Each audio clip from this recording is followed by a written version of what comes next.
Hi everyone, what's up, welcome back to मामिया vlogs.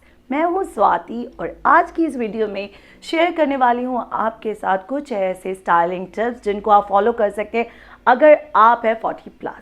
तो अगर आप 40+ हैं या फिर आप 40s में एंटर कर रहे हैं और या फिर अगर आप छोटे भी हैं तो यार अपनी मदर से, जो भी कोई भी इस एज ग्रुप का आपसे रिलेटेड है, आपके क्लोज है, आप उनके साथ इस वीडियो को शेयर कर सकते हैं। यूजुअली यूट्यूब पर ना बहुत कंटेंट मिल जाता है यंग लोगों के लिए, बट हमने ऐसा क्या गुनाह किया है यार। तो मैंने कहा कि चलो जी आज इस बात पे आज ना हम प्रॉपर एक वीडियो, इस चीज़ पे डेडिकेटेड वीडियो है ये 40+ फीमेल्स के लिए। और इससे पहले भी मैं एक वीडियो शेयर कर चुकी हूँ, बहुत ही अच्छा रिस्पांस मुझे मिला, बहुत कमेंट्स मुझे इंस्टाग्राम पे भी मिले और मेरी कुछ एक फ्रेंड्स हैं तो मुझे पर्सनली कॉल करके बोला कि बहुत ही अच्छे टिप्स तुमने बताए, उसके अंदर हम लोग इस चीज़ का ध्यान नहीं रखते थे और आगे से हम ज़रूर इस चीज़ का ध्यान रखेंगे। सुनती हूँ जब तो ऐसी चीज़ मुझे बहुत अच्छा लगता है, अच्छा फील होता है कि चलो अगर हमने कुछ बात की और सामने वाले को भी वो बात समझ आ रही है या सामने वाला मानता है कि yes we have to implement this in our life, तो खुशी मिलती है, अच्छा लगता है। तो अगर अब तक आपने हमारी वो वीडियो नहीं देखी है ना तो उसका लिंक मैं डिस्क्रिप्शन बॉक्स में डाल दूंगी आपको और साथ ही आपको आई बटन में भी शो हो रहा होगा, तो उस वीडियो को ज़रूर देखिएगा यार। उसके अंदर मैंने आप लोग के साथ शेयर किया था कि किस तरीके से हाउसवाइफ्स अपने आप को स्टाइलिश दिखा सकती हैं। और आज की इस वीडियो में मैं शेयर करने वाली हूँ आपके साथ ऐसे कुछ स्टाइलिंग टिप्स जिनका हमें ख्याल रखना चाहिए अगर हम हैं 40+, और ऐसी मिस्टेक्स जो हम अक्सर कर देते हैं इस एज में आकर जिन्हें हमें अवॉइड करना चाहिए। तो ये चीज़ें हैं जिन्हें मैं आज की वीडियो में आप लोग के साथ डिस्कस करने वाली हूँ। एजिंग एक बहुत ही खूबसूरत प्रोसेस है और ना ये वो टाइम है जब ना वो सुंदर दिखने वाली एज नहीं होती है, ये वो टाइम, वो एज आ जाती है जिसमें हमें एलिगेंट दिखना होता है, क्लासी दिखना होता है। तो हमें अपनी एज के साथ लड़ना नहीं है यार, बल्कि जो हम हैं और जिस एज में हम हैं ना उसमें हमें यूथफुल दिखना है। फैशन का कोई ऐसा हार्ड एंड फास्ट फंडा तो है नहीं कि जी कह दिया और मान लीजिए इसको, बस कुछ एक बातें हैं जिनको हमें फॉलो करना चाहिए। हर एज का अपना अलग मज़ा है, अपना अलग चार्म है। और इस एज में आते आते ना हम लोग मैच्योर हो जाते हैं, बहुत ही स्ट्रॉन्ग और कॉन्फिडेंट फील करते हैं। जिंदगी जिंदा दिली का नाम है, मुर्दा दिल क्या खाक जिया करते हैं। और मेरे हिसाब से पहली रिक्वायरमेंट है आपका चीयरफुल आउटलुक।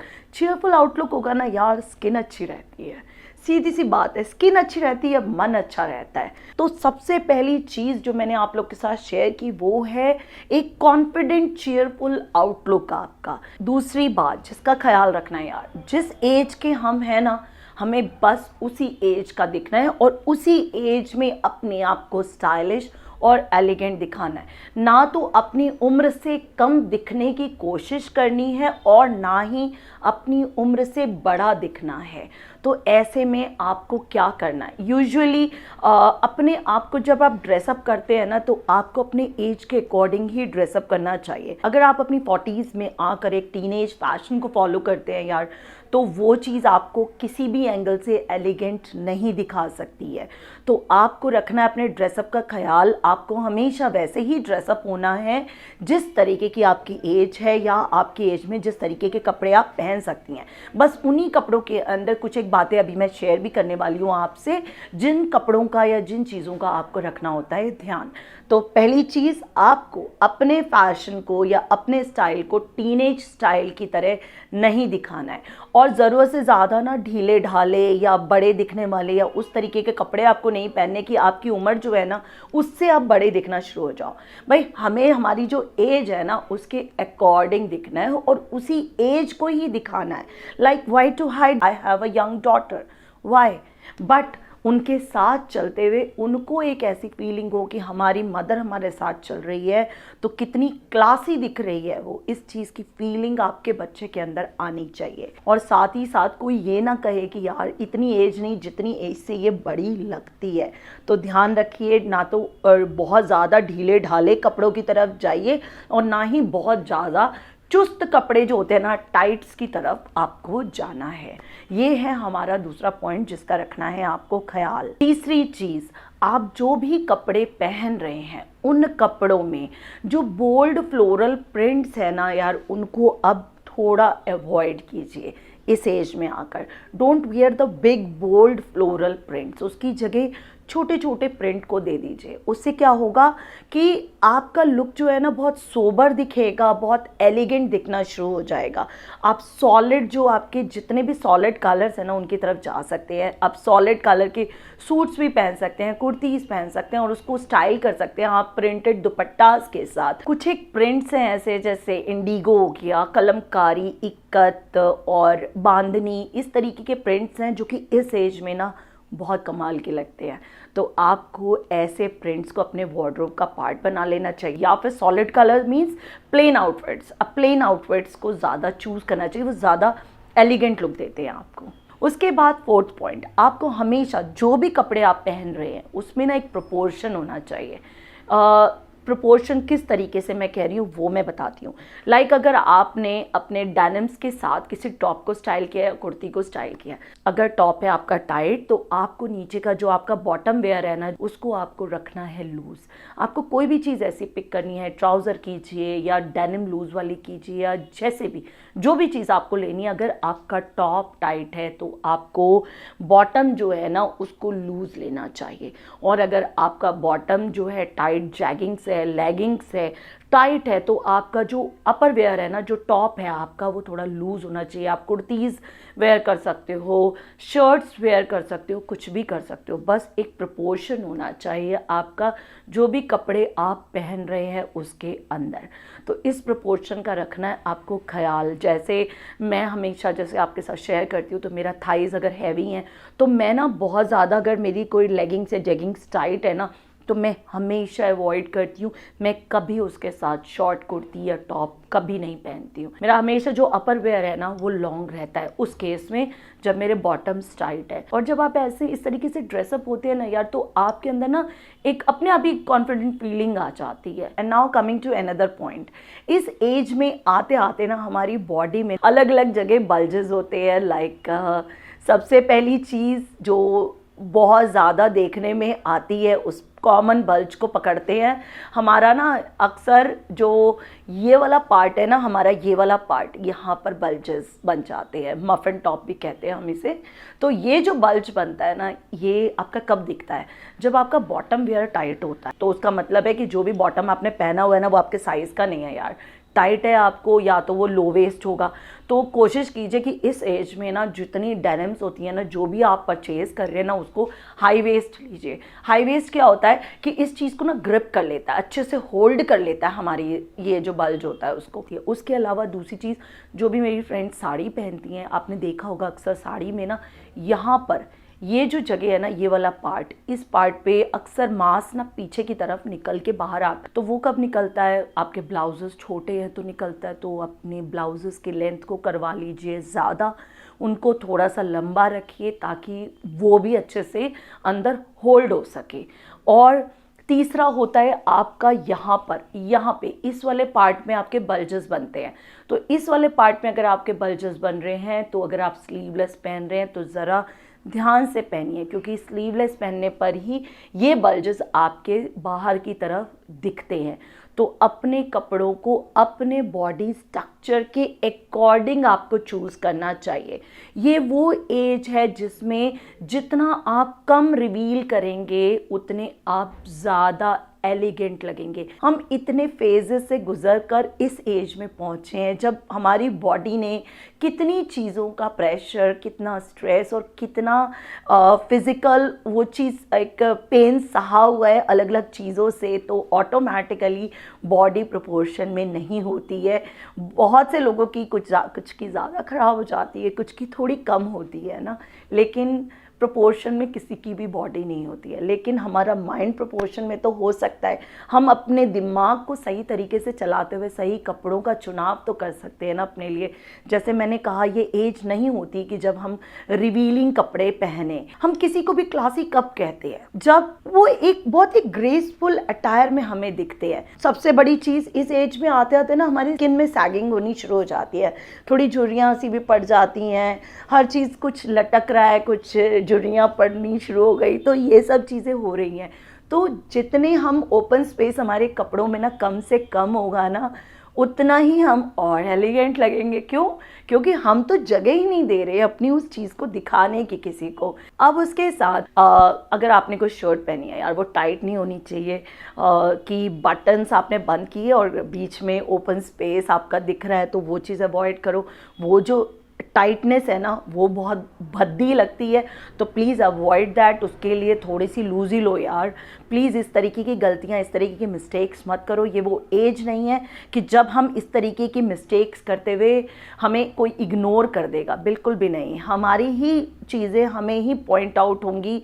हमें खुद को ये चीज़ की समझ होनी चाहिए, ना कि कोई और हमें बताए कि ये चीज़ गलत लग रही है।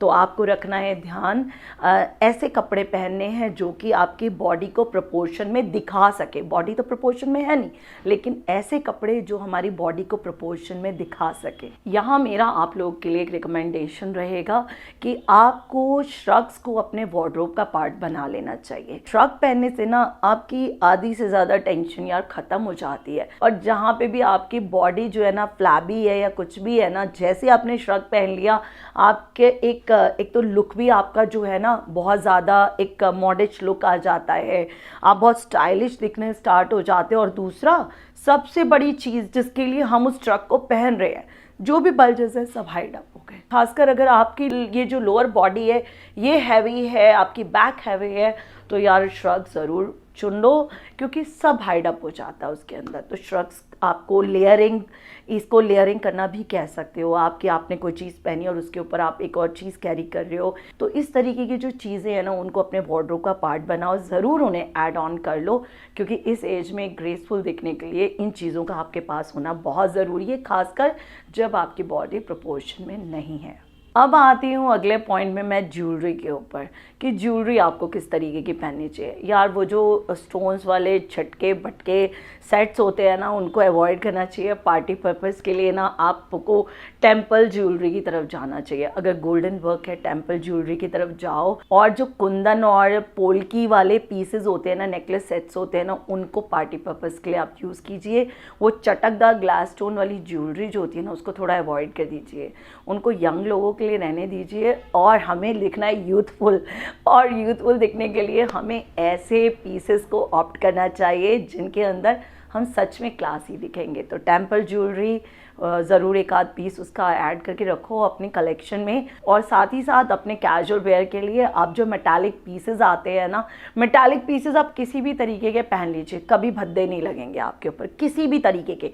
चाहे वो लॉन्ग पेंडेंट सेट्स हैं आपके, या चेन्स हैं लॉन्ग, किसी भी तरीके के बोहेमियन पीसेस हैं, कैसे भी पीसेस हैं, आपके ऊपर हमेशा वो मेटालिक ज्वेलरी अच्छी लगेगी। तो जो आप कैजुअल वेयर में कपड़े पहनते हो, उसके साथ आप मेटालिक ज्वेलरी को स्टाइल कर सकते हो बिना कुछ भी सोचे। बस आपने एक ही चीज़ का ध्यान रखना है कि इस एज में ना ज़्यादा एलिमेंट्स ऐड करना बिल्कुल अच्छा नहीं लगता, एक या दो एलिमेंट। अब आते हैं हम मेकअप की तरफ। तो मेकअप जो है यार कम से कम ही करना चाहिए। ज़्यादा किया हुआ बहुत ही ज़्यादा मुझे लगता है कि भद्दा लगता है, या बहुत ही अजीब सा लुक दे देता है आपको बहुत ग्रेसफुली मेकअप करना चाहिए। जैसे मैंने अपनी लास्ट वीडियो में आपके साथ शेयर किया, उसी तरीके के पॉइंट्स इसके अंदर भी रहेंगे कि आपको अपने जो भी आपका मेकअप है ना, उसके अंदर जितना भी लाइट चीज़ें आप ऐड कर सकते हो ना, उनको आपको ऐड करना चाहिए। हाँ, यहाँ मैं आपसे एक चीज़ कहूँगी कि एक चीज़, अगर बहुत से लोग आजकल तो यार मेकअप, मुझे लगता है मेरे से ज़्यादा आप लोग को आता होगा मेकअप, तो जिन लोगों को भी मेकअप की थोड़ी भी समझ है ना, उनको पता है कि प्राइमर यूज़ करते हैं। और जो लोग नहीं करते हैं ना गाइस, वो प्राइमर को प्लीज़ अपने मेकअप का पार्ट बना लो। प्राइमर क्या करता है, पहले तो जिनको नहीं पता उनको बता दूं कि मॉइस्चराइज करने के बाद स्किन को हम प्राइमर लगाते हैं। तो प्राइमर लगता है मॉइस्चराइज़र के बाद और फाउंडेशन से पहले। ये क्या करता है, एक बेस बना देता है यार, जो भी हमारी फाइन लाइंस है ना हमारे फेस के ऊपर, उसे ब्लर कर देता है, हल्की दिखती हैं वो। और साथ ही साथ जो ओपन पोर्स है उनको भी ना थोड़ा हाइड अप करने में मदद करता है। एक इवन आपके पास इवन स्किन टोन आ जाती है फाउंडेशन के लिए, तो एक अच्छा इफेक्ट क्रिएट होता है, एक अच्छा लुक क्रिएट होता है। तो प्राइमर इज़ वेरी इंपॉर्टेंट। अभी तक नहीं यूज़ करते तो नेक्स्ट टाइम से जब भी मेकअप करेंगे प्राइमर ज़रूर ऐड कर लीजिए यार उसके अंदर। एंड हाथों पे हमेशा यार नेल पेंट अप्लाई करके रखो, वो कटी पटी मत रखो। लास्ट वीडियो में भी बोला था कटी पटी बिल्कुल नहीं रखने का, उसको रखने से ना अच्छा नहीं लगता यार, और अगर वैसी रखनी है तो उससे बेटर ना रखो। गाइस इस एज में हमें सबसे ज़्यादा ध्यान रखना होता है अपनी स्किन का, क्योंकि जैसे जैसे हमारी एज बढ़ती है ना, रिंकल्स बढ़ते हैं और एक अलग तरीके की ड्राइनेस बढ़ती है। आजकल तो मार्केट में अलग अलग तरीके के बहुत सारे ऑयल्स मिल जाते हैं, आप अपने अकॉर्डिंग किसी भी ऑयल को अपनी स्किन के अकॉर्डिंग चूज़ कर सकते हैं। रात को आप उसे अप्लाई कर सकते हैं, मसाज दे सकते हैं, और सबसे ज़रूरी काम आपको खुद को हाइड्रेट रखना होता है। तो वाटर इनटेक जो है ना उसको बढ़ा दीजिए, ज़्यादा से ज़्यादा पानी पीजिए, उससे क्या होता है स्किन हमेशा सप्पल रहती है। और साथ में यार बस ध्यान रखो अपना, अपनी स्किन का जितना ध्यान रखोगे उतने अच्छे दिखोगे। नेक्स्ट पॉइंट मैं जो शेयर कर रही हूँ वो रहेगा हमारा फुटवियर का।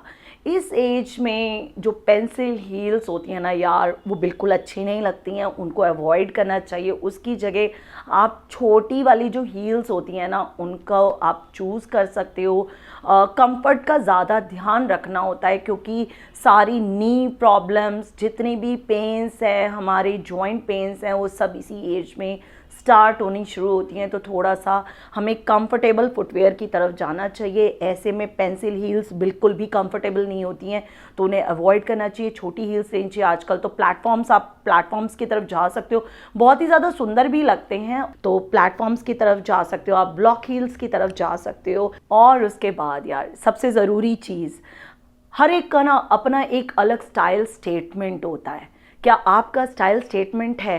क्या लोग आपको किसी एक पर्टिकुलर लुक की वजह से याद करते हैं?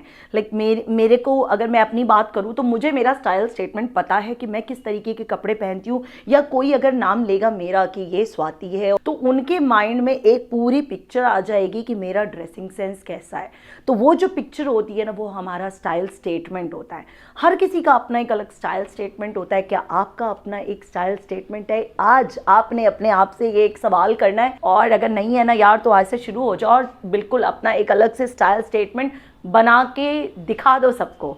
और उसके बाद last and not the least, सबसे ज़रूरी ऑर्नामेंट जो हम सबके पास होना चाहिए, जो कि बहुत ही इम्पॉर्टेंट है, और वो है एक स्माइल। आपके फेस पर हर वक्त एक स्माइल होनी चाहिए। अगर आप स्माइल करेंगे तो खुद तो अच्छा लगेगा ही लगेगा, सामने वाला भी जो आपको देख रहा है उसे भी बहुत अच्छा लगेगा।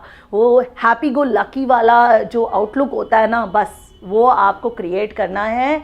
और अगर इन सब चीज़ों का आपने रख लिया ध्यान तो यार आप बस एलिगेंट और क्लासी बन गए। अपने इस 40+ में भी एंजॉय कीजिए अपने इस फेज़ को। किस्मत से मिल गया हमें ये एज और ये जर्नी, और जर्नी का ये फेज़ जिसे हमने ये सोच के नहीं कि अब हम बड़े हो रहे हैं, नहीं जी, हम इस एज को, इस फेज़ को भी ऐसे ब्यूटीफुली अपना बिताएंगे कि अपना सबसे ज़रूरी जो मैंने आज बोला स्टाइल स्टेटमेंट अपना एक बना के छोड़ेंगे, ताकि हमारा जो इम्पैक्ट है ना सबके माइंड पर पड़ जाए कि हम कैसे हैं।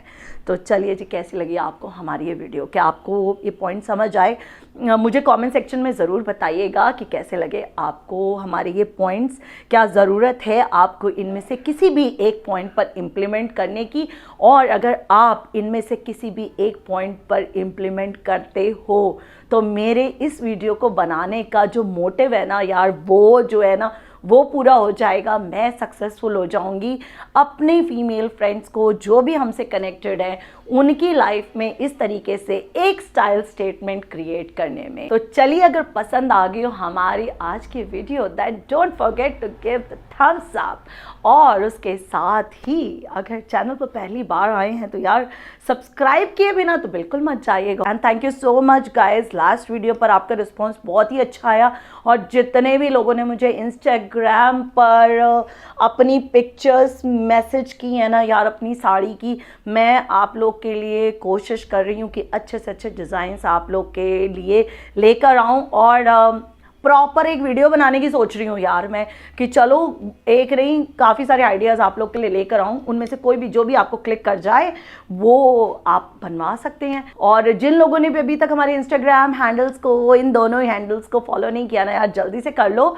और हाँ, अगर आपको मुझसे किसी भी तरीके की, मेरे किसी भी आउटफिट की ऐसे पिक्चर अलग से चाहिए होती है ना, जैसे मेरे से 1-2 बार कहा भी गया है, तो नेक्स्ट टाइम से जिन लोगों को भी इस तरीके से किसी भी मेरे आउटफिट की पिक्चर चाहिए हो तो वो मुझे वहाँ पर पर्सनली डीएम कर सकते हैं, ताकि मेरे लिए भी कन्वीनियंट हो जाए उन पिक्चर्स को आप लोगों तक पहुँचाना। And thank you so much for supporting me this much. बहुत पॉजिटिविटी मिलती है, एक बहुत एंथुजियाज्म आ जाता है जब इस तरीके से मुझे आप लोग रिस्पॉन्स देते हो। तो once again thank you so much guys. और इसके साथ ही टाइम हो गया है to say bye to you all and see you guys super soon in the next video. Till then, take care, stay positive and keep rocking. Bye bye.